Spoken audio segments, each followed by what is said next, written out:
있다면 그 사람에게 직접 또 용서를 구하고 우리가 알지 못하는 가운데에도 있을 수 있기 때문에 하여튼 하나님 앞에 내로 인하여 상처받은 사람 꼭 그 상처를 하나님이 치유하시고 용서의 기도를 해야 됩니다. 세 번째로는 우리 하나님은 칭찬도 하시고 책망도 하시는 분입니다. 잘한 사람에게는 반드시 하나님은 상을 주시고 잘못한 사람에게는 책망을 하신다. 성경에 늘 나와 있습니다. 연말이 되면 관공서나 국가기관에서 그래도 잘한 사람들에게 상을 줍니다. 하나님께서도 성경에 보니까 잘한 사람에게 상을 많이 줬잖아요. 또 우리 주님이 다시 오실 때 내가 다시 올 때에 잘한 사람에게는 내가 상을 꼭 가지고 와서 상을 주겠다. 이런 약속을 했습니다. 엊그저께 우리 군에서도 열심히 한 사람에게 상을 주었답니다. 그 상을 받은 사람이 누구였을까요? 누구신가요? 우리 이장원 집사님이 군수로부터 아주 높은 상을 받았습니다. 근데 이장원 집사님이 좀 받을 때 미리 말했더라면 우리가 가서 꽃다발도 가져가고 했을 건데 다 받고 나서 알려줘서 못 갔습니다. 또 한 분이 상을 받았더라고요. 알았으면 미리 갔을 것인데. 우리 예인덕 권사님께서 또 상을 받았어요.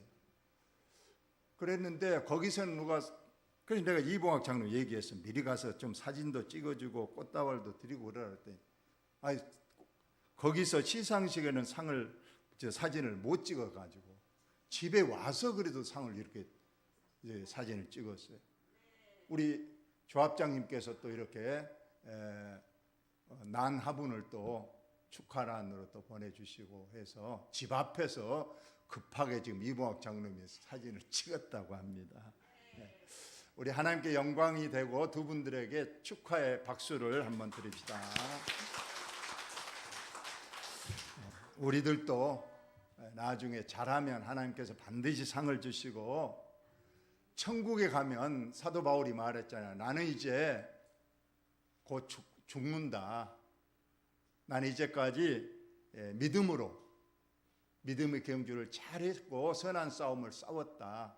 이제 주님 나라 가면 우리 주님께서 상을 딱 준비하고 있다가 상을 주신다. 근데 상은 사도 바울 자신에게만 준 것이 아니라 나와 동일하게 열심히 일한 사람들 그들에게도 동일하게 상을 주신다. 디모데후서 4장 7절에 말씀을 하셨습니다. 오늘은 예수님의 탄생, 아까 영화로도 봤습니다마는 우리가 지금 몇 주 동안에 예수님의 탄생에 관한 배경에 대해서 말씀했습니다. 예수님의 탄생에 제일 먼저 마태복음 1장에 예수님의 족보가 나왔잖아요. 예수님은 아브라함의 후손으로 다윗의 후손으로 오셨다.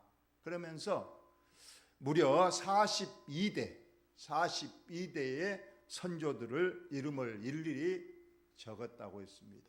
이것이 예수님의 계보요 족보입니다. 저와 여러분도 다 족보를 가지고 있습니다. 그런데 족보를 가지고 있는 이유는 왜 족보를 기록하고 보관하느냐? 자기 조상들이 훌륭하고 우리 가문은 아주 좋은 가문이란 걸 자랑하고 그로 인한 후손들이 아마 긍지를 가지기 위한 그런 목적일 거예요. 이 앞전에도 말씀했지만은 조선시대에 보면 양반은 거의 10% 5% 정도밖에 안 됐는데 지금 있는 모든 후손들은 다 어찌된 일인가 양반 가문만 있어요.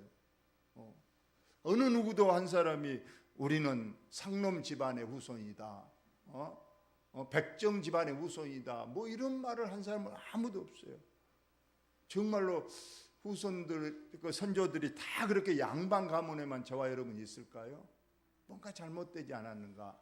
그런데 예수님의 족보에는 아주 지금으로 부끄러운 그런 족보라고 우리가 배웠습니다.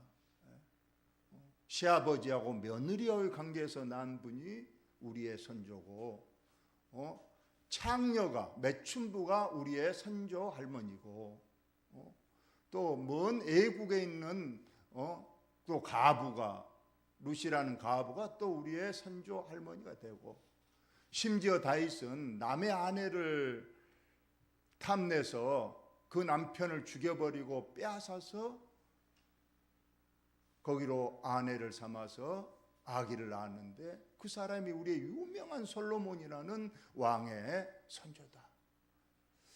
이런 왜 부끄러운 족보를 이렇게 가감없이 이렇게 기록을 하고 있는가? 성경이 그 해답을 주고 있습니다.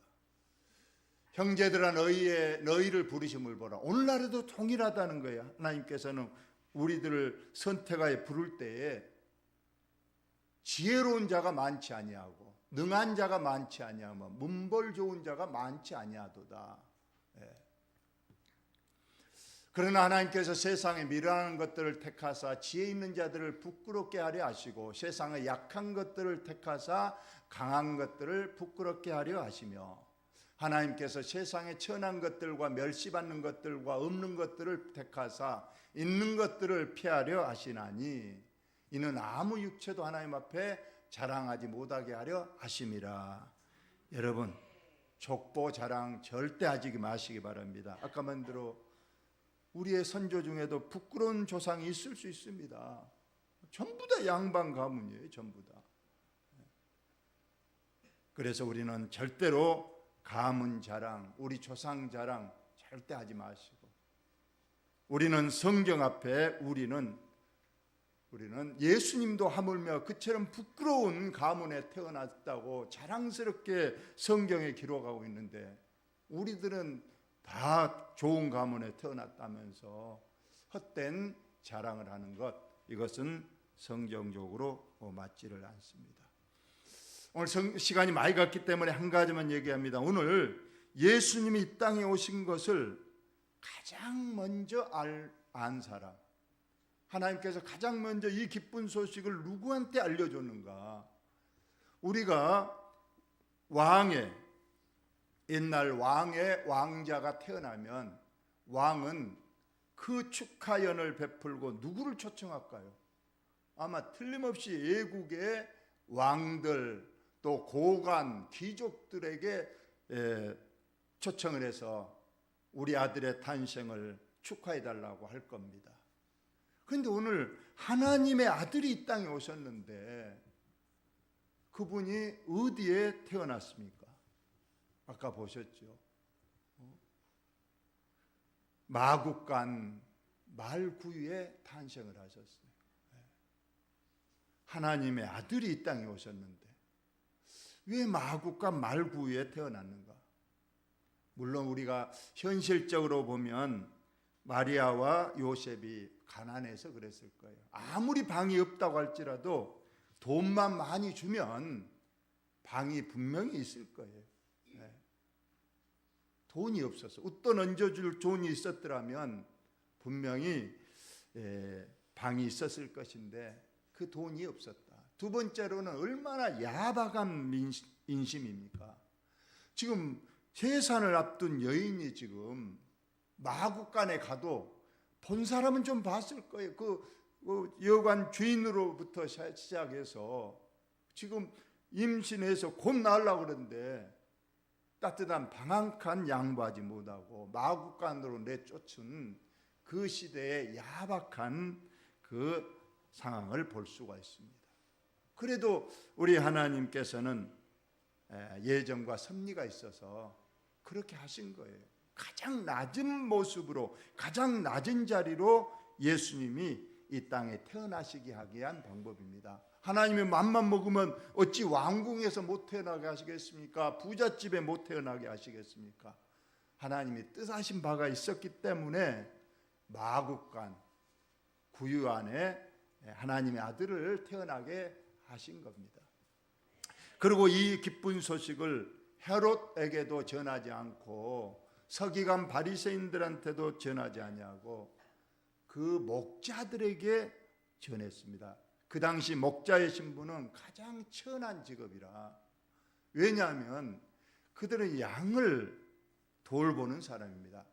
근데 양이라는 그 짐승은 저도 봤습니다만 아주 냄새가 지독하게 납니다. 노린내가. 그런데 그걸 매일 안고 보듬고 만지고 하다 보니까 이 몸에 그 냄새가 지독하게 배이는 거예요. 그리고 그 들에서 생활하기 때문에 뭐 옷을 갈아입겠습니까? 모욕을 하겠습니까?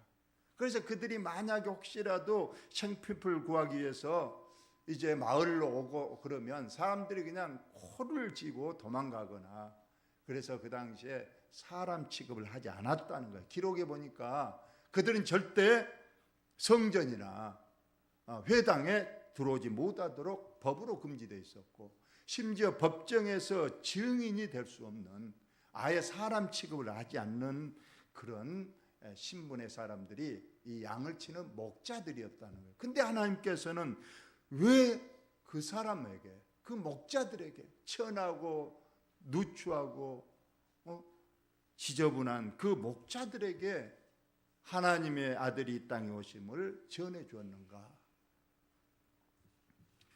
아까도 말씀드렸습니다마는 예수님은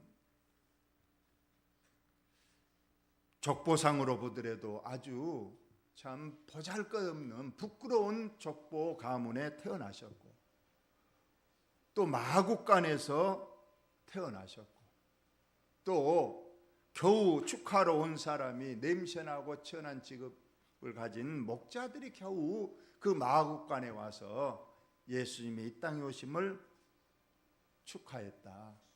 참 부끄러운 어쩌면은 모습이 될 수 있습니다만은 왜 그렇게 하셨는가? 하나님은 가장 낮은 곳에 오셔야 모든 사람을 다 구원할 수 있기 때문에 그렇습니다.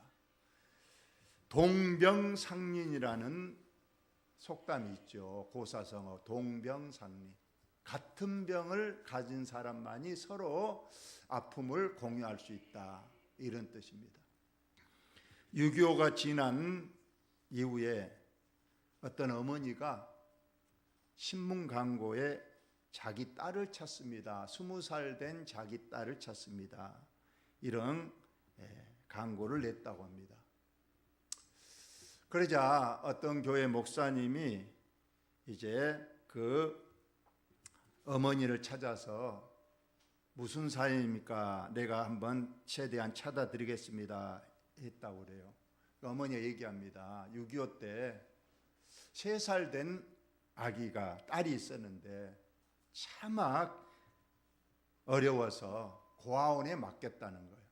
근데 고아원에 맡겼는데 한 2년은 서로 소통이 됐다고 그래요. 가서 보기도 하고 편지도 보내고 그랬는데 그 의도로 그냥 어떻게 연락이 의도로 입양이 됐는데 연락이 끊어져 버렸다는 거예요.